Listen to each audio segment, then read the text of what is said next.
കവി രാമവർമ്മ എഴുതി കൊല്ലത്തിൻ്റെ സ്വന്തം ദേവരാജൻ മാസ്റ്റർ മോഹനരാഗത്തിൽ ചിട്ടപ്പെടുത്തിയ ഈ ഗാനം മലയാളിയുടെ മനസ്സിൽ ചിരപ്രതിഷ്ഠ നേടിയതോടെ കായാമ്പൂ എന്ന പൂവിനെ അന്നും ഇന്നും അന്വേഷിക്കുന്നവർ ഏറെയാണ്.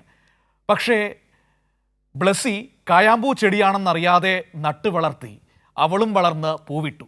പിന്നീട് നടത്തിയ അന്വേഷണത്തിൽ കായാമ്പൂവാണെന്ന് തിരിച്ചറിഞ്ഞു. ഇപ്പോൾ വയലറ്റ് നിറത്തിൽ ഇതളുകളാൽ മനം മയക്കുന്നു.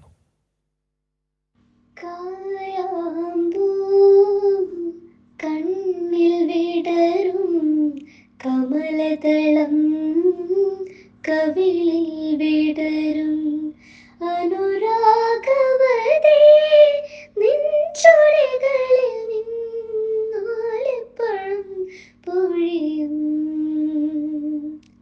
കവി രാമവർമ്മ എഴുതി കൊല്ലത്തിന്റെ സ്വന്തം ദേവരാജൻ മാസ്റ്റർ മോഹനരാഗത്തിൽ ചിട്ടപ്പെടുത്തിയ ഈ ഗാനം മലയാളികളുടെ മനസ്സിൽ ചിരപ്രതിഷ്ഠ നേടിയതോടെ കായാമ്പൂ എന്ന പൂവിനെ അന്നും ഇന്നും അന്വേഷിക്കുന്നവർ ഏറെ. പക്ഷേ ബ്ലസ്സി കായാമ്പൂ ചെടിയാണെന്നറിയാതെ നട്ടു വളർത്തി അവളും വളർന്ന് പൂവിട്ടു. പിന്നീട് നടത്തിയ അന്വേഷണത്തിൽ ഇവൾ കായാമ്പൂവാണെന്ന് തിരിച്ചറിഞ്ഞു.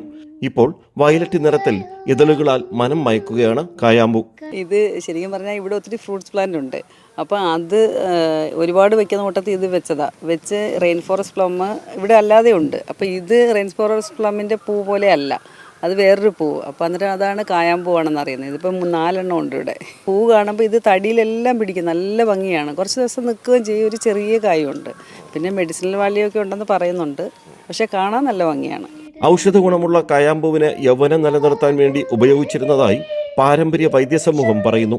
നാട്ടിൻപുറങ്ങളിൽ ഉണ്ടായിരുന്ന കവിഭാവനയിലെ കായാമ്പൂ എന്ന ഔഷധ സസ്യം അന്യം നിന്നു പോകുന്നുവെന്ന സങ്കടം ബ്ലസ്സിക്കുണ്ട്.